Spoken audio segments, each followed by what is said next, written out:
All right, for examples 5, we're just doing exactly the opposite of what we did for examples 1 through 4. This time, instead of them telling us the function, we describe it, they're going to describe it, we tell them the function, we write the equation.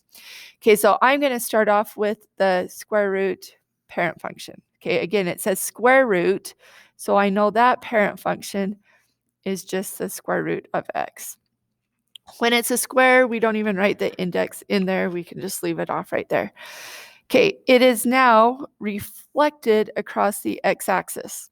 Okay, so remember we do that by just making our a negative number. So I'm just going to put a negative right out there in front of my invisible 1, that is my a.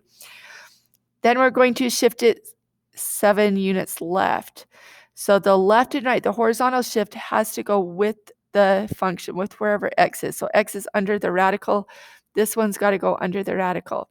Now remember, left, if we're moving it 7 over, normally we would associate going to the left with a negative number. This is opposite. Just remember, it's always opposite when it's in the function. So it's not a 3 though. Sorry, let's go back and erase that. We're going 7 units. So we're going to go ahead and add 7 to that function right there in the radical, under the radical. And then our down, our up and down, the 1 unit down, that's after the function. So we're just going to subtract 1 after the function. And that's our nice, lovely equation. Let's try a cubed root here. So we've got a cubed root function that tells us the turning point.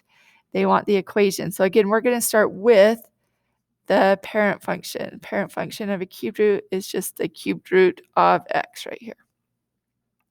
All right, the turning point, if you'll remember back, in fact, let's scroll up here and show you really quickly. The turning point actually tells us, when they tell us the turning point, they tell us the h and the k. So we could just plug those in. That's just the h and the k. The turning point is how much I shift to the horizontal amount. So this -2, if I'm going over 2 this direction, that's what it's telling me. Remember, you're going to add a 2 right here. So you're going to add a 2 under the function. Under the function is our left, right. Now the 3 right here, that 3 is telling me I'm going to go up 3. I'm moving at +3, so that's our k value. You're just going to put that out after that.